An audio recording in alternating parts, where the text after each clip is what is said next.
जय श्री राधे कृष्णा। आप सभी का आपके अपने YouTube चैनल पर स्वागत है। आइए आज आप सब जानेंगे वर्ष 2025 पौष मास कृष्ण पक्ष में प्रदोष का व्रत कब धारण किया जा रहा है। तो जानेंगे व्रत के शुभ मुहूर्त के बारे में, पूजन समय के बारे में, इस दिन प्रदोष काल पूजन का समय कब से कब तक होगा, इस दिन क्या करना चाहिए और क्या नहीं करना चाहिए। तो आइए जानते हैं इन सब के बारे में। प्रत्येक मास कृष्ण पक्ष और शुक्ल पक्ष की त्रयोदशी तिथि के दिन जब भी प्रदोष काल का समय प्राप्त होता है, उस दिन प्रदोष व्रत को धारण किया जाता है। इस दिन भगवान शिव की माता पार्वती के साथ में शिव परिवार का पूरे विधि विधान के साथ पूजन करना चाहिए। प्रदोष व्रत के दिन विशेष प्रकार से भगवान शिव जी का प्रदोष काल के समय में पूजन करने का विशेष महत्व माना गया है। प्रदोष काल का समय सूर्यास्त से 1 घंटे पहले और 1 घंटे बाद तक के बीच का जो समय होता है, यह प्रदोष काल का होता है और इस दौरान भगवान शिव जी प्रसन्न मुद्रा में होते हैं, अपने भक्तों के सभी प्रकार के मनोरथ को सिद्ध करते हैं। जिस दिन भी प्रदोष का व्रत पड़ता है, उस दिन के व्रत का अपना विशेष महत्व हो जाता है। पौष मास कृष्ण पक्ष की त्रयोदशी तिथि प्रारंभ का समय है 16 दिसंबर 2025 दिन मंगलवार रात्रि 11:59 और त्रयोदशी तिथि की समाप्ति है 17 दिसंबर 2025 दिन बुधवार रात्रि 2:33 पर। तो प्रदोष व्यापनी के अनुसार सभी भक्तजन 17 दिसंबर 2025 दिन बुधवार को प्रदोष का व्रत धारण करेंगे। जब भी बुधवार के दिन प्रदोष का व्रत पड़ता है तो इसे बुध प्रदोष के नाम से जाना जाता है और इस दिन व्रत को धारण करने से अभिष्ट सिद्धि की प्राप्ति होती है। 17 दिसंबर को ब्रह्म मुहूर्त का समय सुबह 5:18 से सुबह 6:13 तक होगा। सूर्योदय का समय सुबह 6:37 और सूर्यास्त शाम 5:11 पर होगा।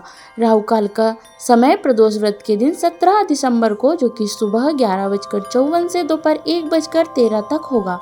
राहु काल के समय के दौरान कोई भी शुभ कार्य या नया कार्य नहीं करना चाहिए, इस बात का ध्यान रखें। प्रातः काल पूजा का शुभ मुहूर्त सुबह 5:45 से सुबह 7:08 तक होगा। शाम को पूजा का शुभ मुहूर्त शाम 5:27 से शाम 6:49 तक होगा। प्रदोष काल पूजा का शुभ मुहूर्त शाम 4:01 से शाम 6:11 तक होगा। नक्षत्र विशाखा होगा शाम 5:11 तक। उसके बाद अनुराधा नक्षत्र होगा। योग सुकर्मा होगा दोपहर 2:17 तक। उसके बाद धति योग होगा। 17 दिसंबर को प्रदोष के दिन सर्वार्थ सिद्धि योग और अमृत सिद्धि योग भी बन रहा है, जो कि शाम 5:01 से शुरू होकर के अगले दिन सुबह 7:08 तक होगा, जो कि बड़ा ही अच्छा संयोग बन रहा है। जो भी प्रदोष का व्रत धारण करते हैं उन्हें चाहिए कि त्रयोदशी तिथि के दिन प्रातः काल उठ के स्नान आदि कर ले, शुद्ध वस्त्र धारण करके भगवान सूर्य नारायण को अर्घ्य प्रदान करें, व्रत का संकल्प ले और इस दिन भगवान का सुबह के वक्त खास करके शाम के समय प्रदोष काल के समय में भगवान शिव जी का मंदिरों में जाकर के पूजन करें या घर में ही पूजन करें।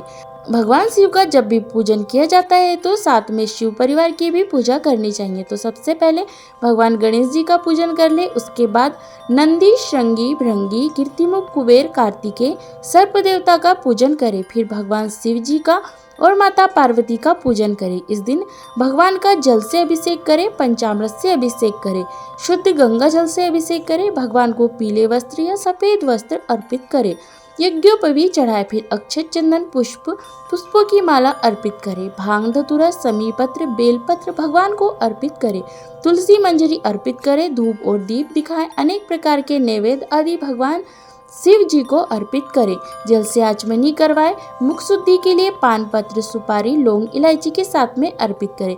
इसके बाद प्रदोष व्रत की कथा का श्रवण कर ले, भगवान शिव जी के स्तोत्र, चालीसा आदि का पाठ या श्रवण करें।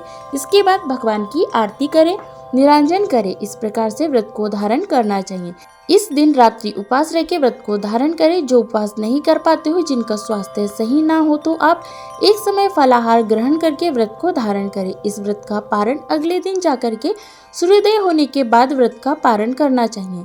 तो आशा करती हूँ जानकारी आपको अच्छी लगी होगी। इसी प्रकार से ज्ञानवर्धक जानकारियाँ प्राप्त करते रहने के लिए, व्रत और पूजा के बारे में जानने के लिए, कथा सुनने के लिए अगर आप चैनल पर पहली बार आए हैं तो चैनल को लाल बटन दबा करके सब्सक्राइब करें, साथ में बेल आइकन भी प्रेस करें ताकि मेरे आने वाले वीडियो का नोटिफिकेशन आपको समय पर मिलता रहे।